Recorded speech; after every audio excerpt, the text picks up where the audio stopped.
ভিক্ষাবৃত্তির অভিযোগে চলতি বছরের জানুয়ারি থেকে এই পর্যন্ত ৫,০০০-এর বেশি পাকিস্তানি নাগরিককে দেশে ফেরত পাঠিয়েছে সৌদি আরব। একই অভিযোগে গত ১৬ মাসে ইরাক, মালয়েশিয়া, ওমান, কাতার ও সংযুক্ত আরব আমিরাত থেকেও ফেরত পাঠানো হয়েছে আরও ৩৬৯ জন পাকিস্তানিকে। সম্প্রতি পাকিস্তানের ন্যাশনাল অ্যাসেম্বলির এক অধিবেশনে বিষয়টি তুলে ধরেন দেশটির স্বরাষ্ট্রমন্ত্রী মহসিন নাকভি। তিনি জানান, ফেরত আসা ব্যক্তিদের একটি তালিকা তৈরি করছে স্বরাষ্ট্র মন্ত্রণালয়। স্বরাষ্ট্রমন্ত্রী নাকভি জানান, বিদেশে ভিক্ষাবৃত্তির মতো কর্মকাণ্ডের কারণে দেশের ভাবমূর্তি ক্ষুণ্ণ হচ্ছে। এই জন্য ফেরত আসা ব্যক্তিদের বিরুদ্ধে কঠোর ব্যবস্থা নেওয়া হবে।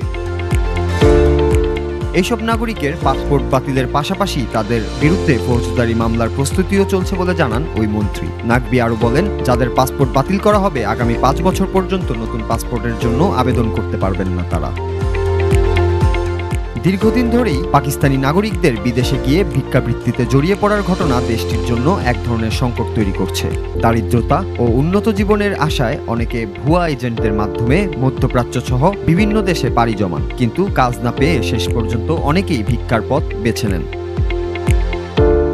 এছাড়া হজ কিংবা উমরা পালন করতে গিয়ে সৌদি আরবে অবস্থান দীর্ঘায়িত করে অনেকেই সেখানে অবৈধভাবে বসবাস শুরু করেন এবং জীবিকা নির্বাহে ভিক্ষাবৃত্তির ওপর নির্ভরশীল হয়ে পড়েন।